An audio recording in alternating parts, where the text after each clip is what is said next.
Bonjour à toutes et à tous. Comme je vous l'ai dit sur Pronote, je fais une vidéo assez courte pour commencer le chapitre 5 d'Histoire. Donc en fait, on continue dans l'ordre chronologique. Votre programme est très chronologique, hein, comme je vous l'ai déjà dit. On a déjà posé des repères là-dessus, mais en gros, là, on va s'intéresser vraiment à une période qui va des années 70 à 1991 et qui essaie de voir un peu les changements au niveau économique et politique qui ont lieu dans le monde durant cette période, qui correspond donc à la deuxième moitié de la guerre froide par ailleurs. Le plan de ce chapitre va être simple, là on va d'abord s'intéresser aux changements économiques, puis ensuite aux changements politiques. Donc pour commencer, les bouleversements économiques, et on va d'abord s'intéresser au choc pétrolier et à la crise économique qui va en découler. D'abord, première chose vraiment à noter, importante à avoir en tête, c'est que c'est le contexte de ce qui se passe avant les années 70, justement, pour bien comprendre le décalage. En gros, à partir de 1945, les pays industrialisés, ils entrent dans une période très dynamique au niveau économique. Période qu'on appelle parfois les 30 glorieuses, hein. Quelles caractéristiques a cette période? Premièrement, une croissance économique forte. Vous voyez sur ce graphique, alors ça varie beaucoup la croissance, mais ce qui est intéressant, c'est pour ça que je l'ai pris, c'est qu'on a les moyennes sur plusieurs périodes. Et ce qu'on voit, c'est qu'en France, la moyenne de la période qui va en gros de 1950 à 1974, elle est à plus de 5%. Et on voit très bien par contraste que les périodes d'après, on est beaucoup plus bas, hein. On est là un peu au-dessus de 2%, et puis à 2% pour la période 90-2007. Donc ça, c'est un taux de croissance qui est très fort. J'ai pris la France, on aurait pu prendre d'autres pays, mais vous pouvez retenir cet exemple-là éventuellement. On a une croissance économique vraiment, vraiment très importante. Deuxième caractéristique, un chômage très faible. Donc là, pareil, je prends le Japon, j'aurais pu prendre d'autres pays. Là, vous voyez qu'au Japon, c'est en pourcent, hein, on est à un chômage qui est à 2,5% en 55, ce qui est déjà pas beaucoup, mais qui baisse et qui est à moins de 1,5% durant les années 60 et au début des années 70. Donc ça, c'est vraiment très très faible, hein, comme taux de chômage. En Europe, on est à 2,4%, hein, donc c'est assez similaire. Troisième caractéristique de cette période, ce qu'on appelle la société de consommation. Euh, je vous ai mis cet exemple-là pour bien, enfin, parce qu'il est représentatif. Avant, on avait un modèle qui était celui des épiceries. Alors c'est une reconstitution qui est dans un musée, hein, mais le principe c'est que voilà, vous avez quelques produits à disposition, vous allez au comptoir, et l'épicier vous servait, donc un choix relativement restreint quand même, vous voyez. Et est apparu ce qu'on appelle les supermarchés. Alors aujourd'hui, ça a l'air évident, hein, on va faire ses courses dans un supermarché, mais en fait c'est quelque chose d'assez récent à l'échelle de l'histoire. Le premier supermarché ouvre en 1958 en France, et donc c'est un changement, enfin il faut se rendre compte à quel point c'est un changement total pour les gens. Comme le dit, donc ils ont retrouvé là pour une interview, pour interviewer une personne qui a connu l'ouverture de ce supermarché, hein, c'était la vie à l'américaine, Coquet, Fleury. On était bluffé, avoir les produits en libre-service intégral à portée de main. C'est vraiment un changement dans la manière de consommer. Donc on prend nous-mêmes les produits, dans le choix, c'est beaucoup plus grand, il y a beaucoup plus de choix à un prix qui reste accessible. Donc ça, c'est un des éléments qui est représentatif de cette société de consommation, qui va avec le fait que les gens ont plus de sous, etc. Donc ils peuvent consommer plus. Et enfin, c'est également ce qu'on appelle le baby boom, c'est-à-dire une hausse de la natalité après la guerre.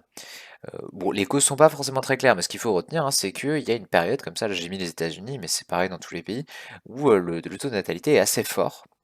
Et donc ça va créer une génération de gens qui naissent à ce moment-là, et qui d'ailleurs aujourd'hui créent ce qu'on appelle le papy boom, hein. Ces gens qui sont nés dans ces années-là sont aujourd'hui assez âgés, à la retraite, etc. Donc c'est pour ça qu'il y a dans les pays occidentaux une part de la population assez importante qui est âgée. Donc ça c'est avant les années 70. Ce qu'il faut noter ensuite, c'est que cette période connaît un coup d'arrêt dans les années 70, notamment à cause des chocs pétroliers. Donc un choc pétrolier, c'est une hausse brutale du prix du pétrole qui a notamment pour conséquence, hein, enfin, une incidence négative sur la croissance économique mondiale. Donc des chocs pétroliers, il y en a deux, 1973 et 1979. Alors, il y avait déjà des fragilités économiques avant, mais les chocs pétroliers vont vraiment accélérer ces difficultés et créer vraiment beaucoup de problèmes économiques notamment. La cause du premier choc pétrolier, qu'on va détailler un petit peu, vous la connaissez, on l'a vu dans le chapitre d'avant. En fait, c'est suite à la guerre du Kippour en 1973, les pays arabes qui sont réunis dans l'OPEP, l'organisation des pays exportateurs de pétrole. Alors j'ai fait une faute de frappe, hein, c'est le E exportateur, pas producteur. Ouais, ils le produisent, mais ils les exportent aussi. Donc organisation des pays exportateurs de pétrole. Donc les pays arabes qui sont réunis dans cette organisation décident d'utiliser les ressources pétrolières comme une arme contre les pays qui soutiennent Israël. Et donc ils vont augmenter très brutalement le prix du pétrole. Ce graphique-là permet de bien le voir. Vous voyez que le prix du pétrole était en fait assez bas, hein, enfin, dans toute la période d'après-guerre, ce qui a d'ailleurs permis justement à ces économies des pays occidentalisés de se développer très fortement. Et là on voit vraiment deux très grandes augmentations, premier choc pétrolier, deuxième choc pétrolier. La premier choc pétrolier par exemple, c'est une multiplication par 4. L'idée étant de dire aux pays qui soutiennent Israël, il faut que les droits des Palestiniens soient reconnus, que Israël se retire des territoires occupés.